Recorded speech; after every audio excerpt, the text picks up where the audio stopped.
Hey guys, welcome back to That Film Bro channel. Today we're going to be ranking, as you can see by the title, all the 12 Star Wars films. If you do enjoy, please leave a like and subscribe. I really do hope you enjoy my ranking, and yeah, I'll see you when I'm ranking.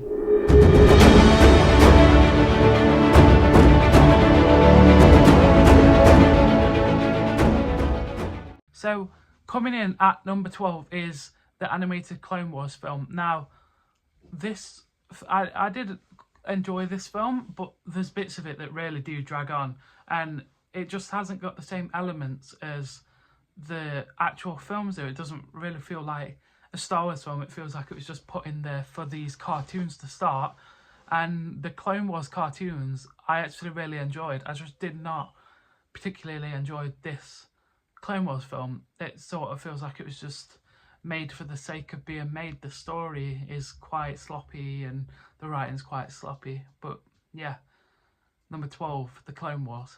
Coming in at number 11 is Rogue One. Now, I know a lot of people who like Star Wars might be quite mad at that, but Rogue One just didn't hit for me. The same as I said about Clone Wars. It feels like it was just made because it was just made for being made.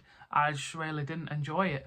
There was a couple of good bits. I mean, obviously we got one of the best Vader scenes out of it, the bit at the end when he's slaughtering them all, and they get absolutely annihilated. But let's go! Gotta go now!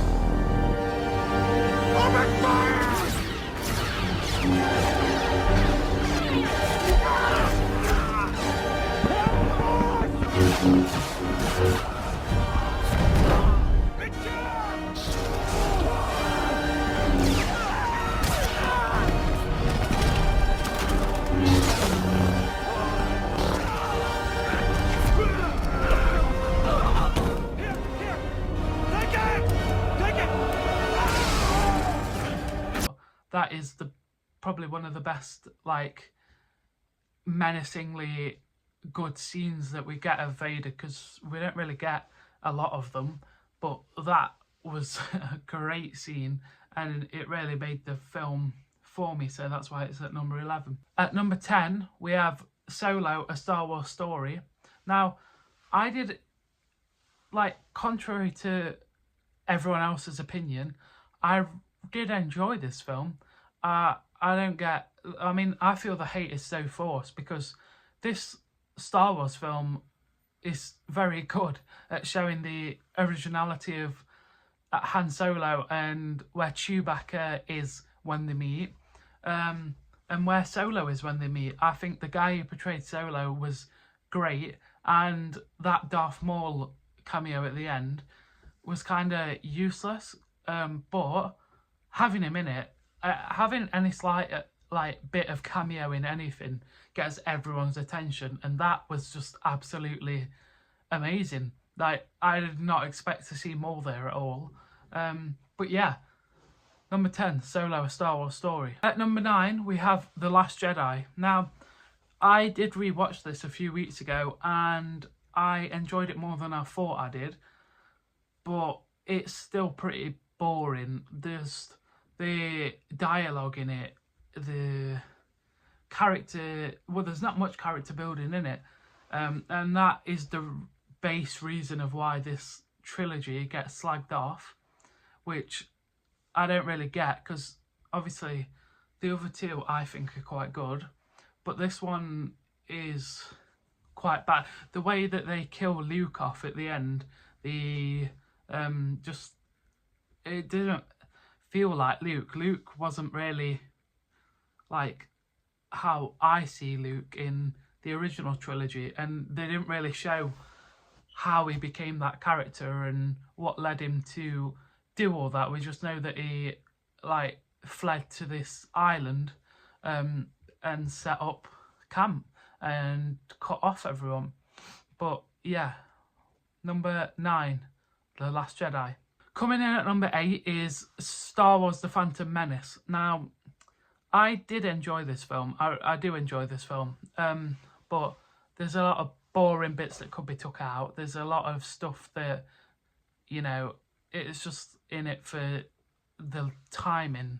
But Qui-Gon Jinn, Liam Neeson is absolutely amazing. And the fact that they killed him off straight away and he's hardly been in like anything since is crazy, because I think his character being the one that finds Anakin and brings him back is such an important character, and killing him off straight away was just not the right move.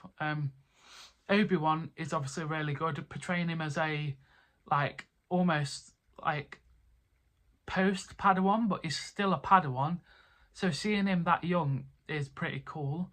And then obviously meeting young Anakin, then we know he's going to be Darth Vader, but to then see the start of his journey and not being a slave anymore and coming off Tatooine, I think that's really good story to start off a new franchise that was not around for a few years before.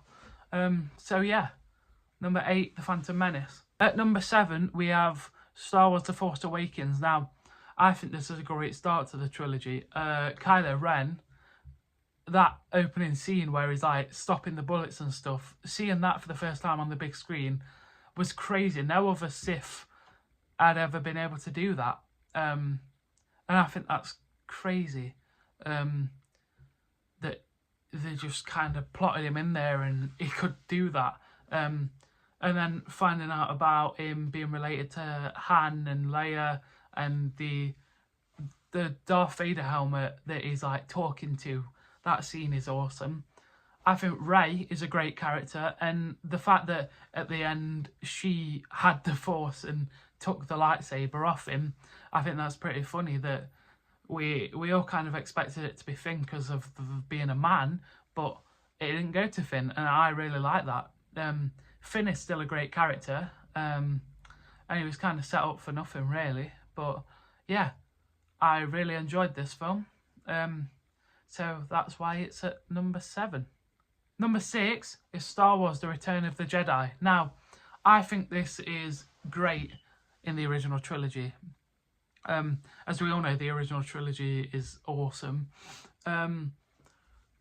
It's the lowest one in the original trilogy though, because I feel like some of it was quite rushed. The pacing in it's quite rushed, which I didn't enjoy about it.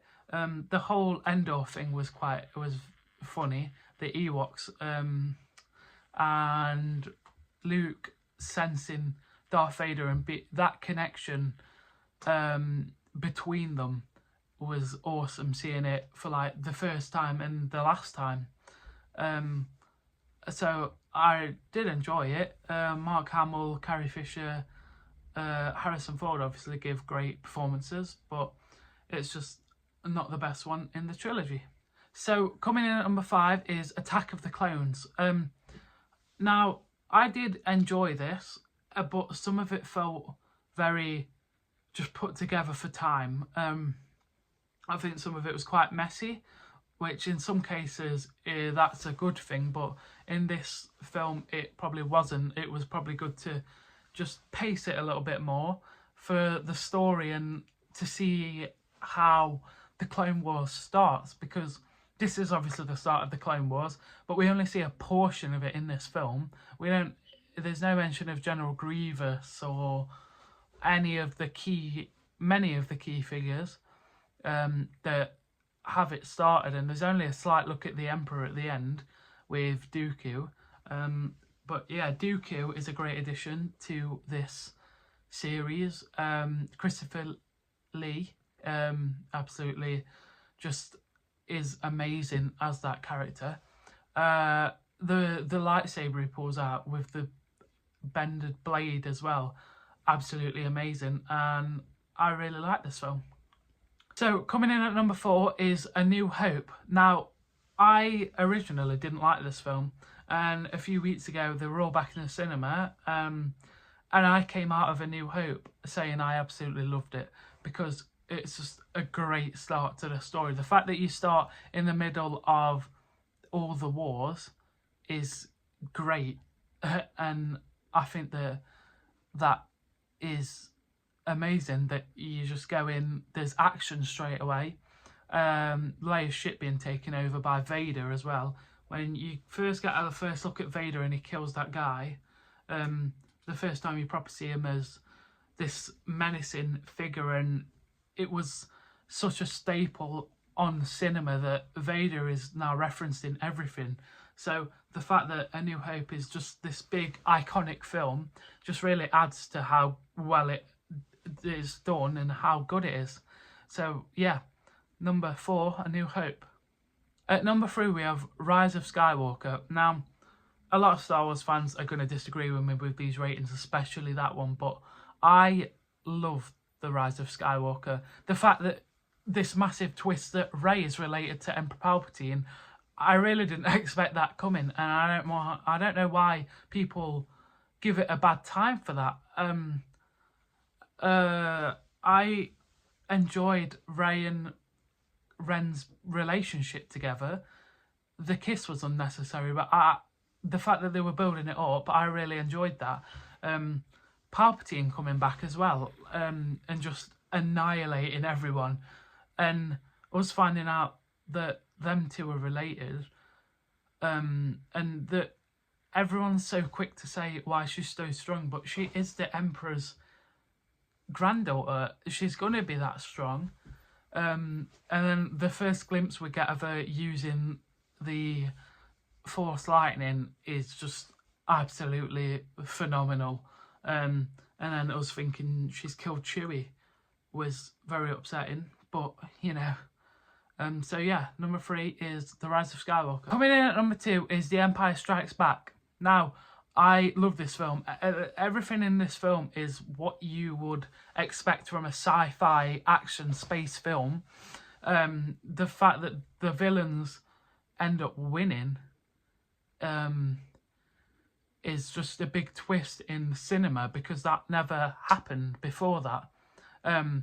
The fact that you see Vader and Luke fight, and the whole I am your father, the fact that is such a staple on cinema these days, it also adds to that iconicness of the original trilogy. I really enjoyed this film. So yeah, number 2, Empire Strikes Back. At number 1 is Revenge of the Sith. Now, I said in a couple of videos before this that was in my top 10 favourite films, so it was obviously going to be number 1 Star Wars film. I absolutely love Revenge of the Sith. The fight scenes, especially the Anakin and Obi-Wan fight, and Obi-Wan General Grievous fight, Yoda Palpatine fight, all of them are really, really well done, well choreographed. And the fact that so much happens in that film. You see the Clone Wars ending, you see Count Dooku die, you see Palpatine become the fully embraced Emperor. I think everything about this film is what you would want from a sci-fi film and more. Similar to Empire Strikes Back, how it ends with the villains winning. This one ends with the villains winning, which Star Wars does quite a lot. But it's such a good, like, cliffhanger, but it's not a cliffhanger because you've got the rest of the story. It just leads directly into the rest of the story, which I absolutely love. So that is why Revenge of the Sith is at number 1 for me. Well, that is the end. I hope you guys enjoyed. Please leave a like and subscribe. So, yeah, I hope to see you in the next one. Bye.